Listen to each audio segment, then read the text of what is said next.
L'homme n'est pas maître de son souffle. Qui est le maître de son souffle?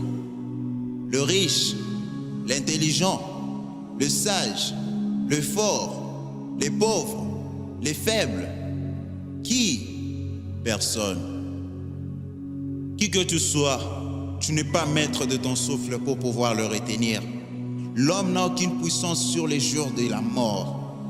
Si aujourd'hui tu es vivant, c'est parce que le bon Dieu t'a conservé le souffle de vie et non parce que tu manges bien et te soignes bien. Ton argent ne peut pas t'acheter le souffle de vie. Reconnais donc que c'est le bon Dieu qui fait grâce et prends conscience qu'un jour que tu ne connais pas, les gens diront, il a rendu l'âme, il n'est plus, il nous a quittés, RIP.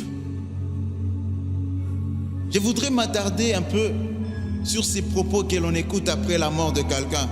Il a rendu l'âme, il nous a quittés, RIP.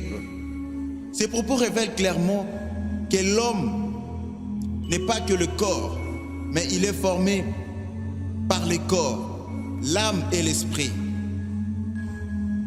Quand on meurt, ça veut dire qu'on n'a plus le souffle de vie et l'esprit et l'âme quittent le corps. Donc, c'est devant le corps que les gens pleurent. C'est le corps qui va à la morgue. C'est le corps qui va à la tombe. Cependant, l'esprit retourne à celui qui l'a donné. Et qu'en est-il de l'âme? Tout d'abord, sachant que le corps n'est rien sans l'âme. C'est-à-dire que le corps sans l'âme est mort. Ça voudrait donc dire que c'est l'âme l'élément le plus important. Alors, cher ami, connais-tu la destination de ton âme si tu meurs aujourd'hui? Vois ton âme comme toi-même. Alors, où iras-tu après ta mort? C'est la question à laquelle tout homme doit répondre. Permettez-moi de vous orienter. La destination de votre âme dépend de qui vous avez été lorsque vous étiez vivant. Si de votre vivant sous le soleil, vous n'avez pas reçu la vie pour vivre et continuer à vivre après avoir rendu l'âme, vous ne pourriez plus vivre après votre mort. Autrement dit, vous mourrez éternellement, car vous étiez déjà mort par vos offenses et vous n'avez pas reçu la vie pour vivre éternellement.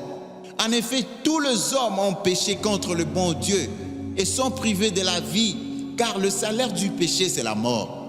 Selon qu'il est écrit, il n'y a point de juste, pas même un seul.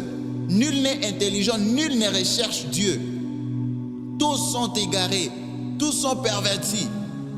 Il n'en est aucun qui fasse le bien, pas même un seul. Leur gosier est un sépulcre ouvert. Ils se servent de leur langue pour tromper. Ils ont sous leurs lèvres un venin d'aspic. Leur bouche est pleine de malédictions et d'amertume. Ils ont les pieds légers pour répandre le sang. La destruction et le malheur sont sur leur route. Ils ne connaissent pas le chemin de la paix. La crainte des dieux n'est pas devant leurs yeux. Tous les hommes ont péché et sont privés de la gloire de Dieu. Privés donc de la vie éternelle à cause du péché. Mais Dieu les justifie gratuitement par les moyens de la rédemption qui est en Jésus-Christ. Croyez donc en Jésus-Christ pour être sauvés. Croyez en lui pour vivre. Répondez-vous et croyez en lui avant que le souffle de vie ne vous quitte, avant que la fin de toutes choses n'arrive. Que servirait-il à un homme de gagner tout le monde s'il perdait son âme? Ou que donnerait à un homme en échange de son âme? Réveillez votre conscience.